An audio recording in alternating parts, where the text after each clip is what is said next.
Hello viewers, parenting का एक बहुत ही इम्पॉर्टेंट वीडियो लेकर आपकी खिदमत में हाजिर हैं। बाज़ दफ़ा हमारे बच्चों में कुछ नेगेटिव बिहेवियर्स डेवलप हो जाते हैं और इनमें से एक बिहेवियर है चोरी करने का बिहेवियर। यानी बच्चे बाज़ दफ़ा स्कूल से पेन चुरा के ले आते हैं, पेंसिल चुरा के ले आते हैं या नोटबुक चुरा के ले आते हैं।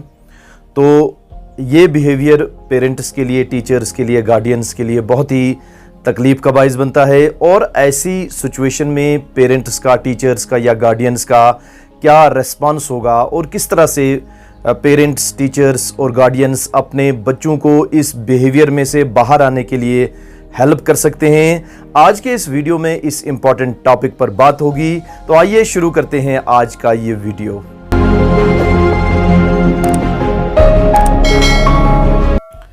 तो अगर हम कभी अपनी लाइफ में एज टीचर्स, एज पेरेंट्स इस सिचुएशन को फेस कर रहे हैं कि बच्चों में हम स्टीलिंग का हैबिट देख रहे हैं, स्टीलिंग का बिहेवियर डेवलप होता हुआ देख रहे हैं, तो सबसे इम्पॉर्टेंट बात जो हमें करनी है वो हमें बच्चे को ये बिहेवियर देखते हुए मारना नहीं है, डांटना नहीं है, उसको किसी भी किस्म का मेंटल टॉर्चर उसको नहीं देना है, बल्कि हमें बच्चे के साथ ज़्यादा से ज़्यादा उसके साथ कम्युनिकेशन करनी है, उसके साथ ज़्यादा से ज़्यादा रैपो बिल्ड करना है।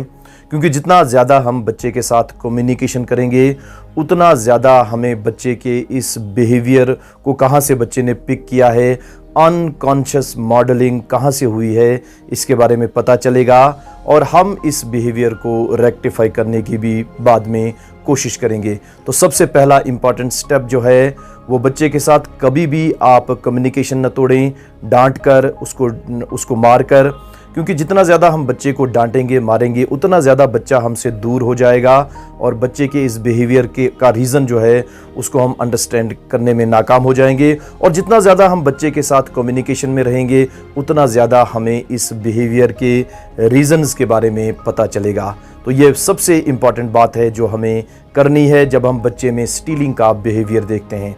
नंबर सेकंड, बच्चे को कभी भी चोर डिक्लेयर नहीं करना है। क्योंकि बच्चे ने ये स्टीलिंग का जो हैबिट या स्टीलिंग का जो बिहेवियर डिस्प्ले किया है, ये बच्चे ने कोई चोर होने के सबब ऐसा काम नहीं किया है। बच्चा असल में चोर नहीं है।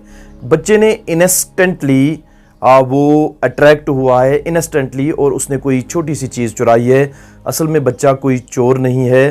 तो बच्चे को हमें चोर किसी भी सूरत में डिक्लेयर नहीं करना है, बल्कि इसके मुकाबले में बच्चे को हमें ये कहना है कि बच्चे, आप में ईमानदारी है, हम आपको एज ऑनेस्ट बच्चा देख रहे हैं और आपने जो ये स्टीलिंग का हैबिट या स्टीलिंग का बिहेवियर जो हम आप में देख रहे हैं, असल में आपके इंटेंशंस चोरी करने के नहीं हैं।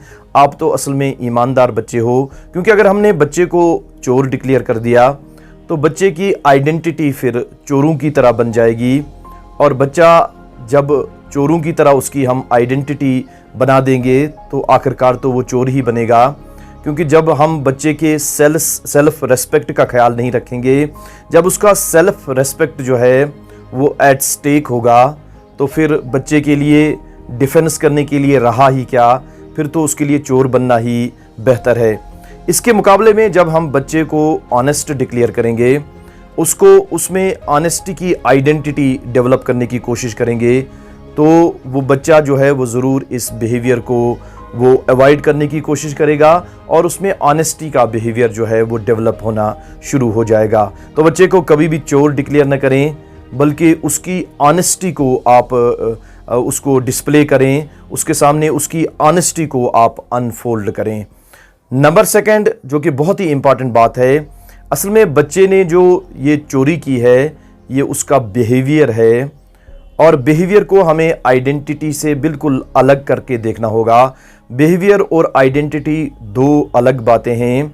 बच्चे का बिहेवियर चोरी का है और बच्चे की जो पर्सनैलिटी है वो टोटली डिफरेंट हो सकती है उसके बिहेवियर से। हमें बच्चे के बिहेवियर और उसकी पर्सनैलिटी को अलग अलग देखना है। बच्चे की पर्सनैलिटी में बहुत सारी अच्छी चीज़ें होंगी, हमें उनको देखना है, उनको हाईलाइट करना है और असल में हमें बच्चे की पर्सनैलिटी पर अटैक नहीं करना है। अगर हमने उसे चोर डिक्लेयर किया तो इसका मतलब हम बच्चे की पर्सनैलिटी पर अटैक करते हैं। हमें उसके बिहेवियर को देखना है, बिहेवियर को मॉडिफाई करना है ये एक गलत बिहेवियर उसकी वजह से डिस्प्ले हो गया है, नहीं तो उसकी पर्सनैलिटी में बहुत सारे अच्छे बिहेवियर भी होंगे। तो बिहेवियर और पर्सनैलिटी को बिल्कुल अलग देखना है। हमें जिस चीज़ को मॉडिफाई करना है वो बच्चे का बिहेवियर है। और ये तीसरी इंपॉर्टेंट बात है जिसका हमें बहुत ही ख्याल रखना है। और चौथी इंपॉर्टेंट बात जो है, अक्सर बच्चों में असल में स्टीलिंग का हैबिट जो है वो इस वजह से भी डेवलप हो जाता है कि बच्चों को ज़्यादा अटेंशन नहीं मिलती है, उनको ज़्यादा तवज्जो नहीं मिलती है, जिसकी वजह से वो स्टीलिंग की तरफ अट्रैक्ट हो जाते हैं ताकि उनको इस वजह से अट्रैक्शन मिले, उनको तवज्जो मिले। तो हमें अपने बच्चों को भरपूर तवज्जो देने की कोशिश करनी है।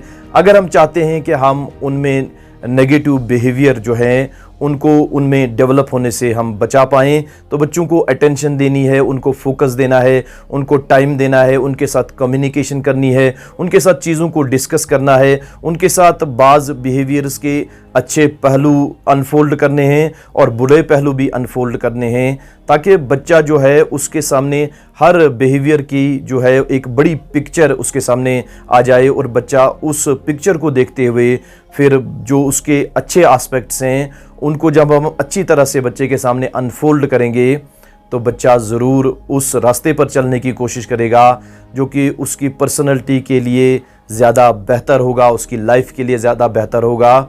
और इसके साथ साथ हम बच्चे के साथ ये भी कम्युनिकेशन कर सकते हैं कि जो शख्स दुनिया में ऑनेस्ट लाइफ गुजारता है, जो शख्स दुनिया में ऑनेस्टी के साथ रहता है, उसको दुनिया में रेस्पेक्ट मिलती है, उसको दुनिया में लोग प्यार करते हैं, उसकी तरफ लोग अट्रैक्ट होते हैं और वो एक अच्छी लाइफ जीता है। और इसके मुकाबले में जो शख्स दुनिया में चोरी का बिहेवियर जिसमें डेवलप हो जाता है और बाद में वो चोरी करनी उसका एक मामूल बन जाता है, उसकी आदत बन जाती है, तो ऐसे लोगों को किस नज़र से दुनिया के लोग देखते हैं, समाज देखता है, तो ऐसे लोगों की तरफ लोग अट्रैक्ट नहीं होते हैं, उनकी समाज में रेस्पेक्ट नहीं होती है। जब हम इस पहलू को भी हाईलाइट करेंगे, अनफोल्ड करेंगे, तो हमारे बच्चे जो हैं वो इस बिहेवियर को जो है रेक्टिफाई करने में वो कामयाब हो जाएंगे और उनमें अच्छे बिहेवियर जो हैं वो डेवलप होना शुरू हो जाएंगे।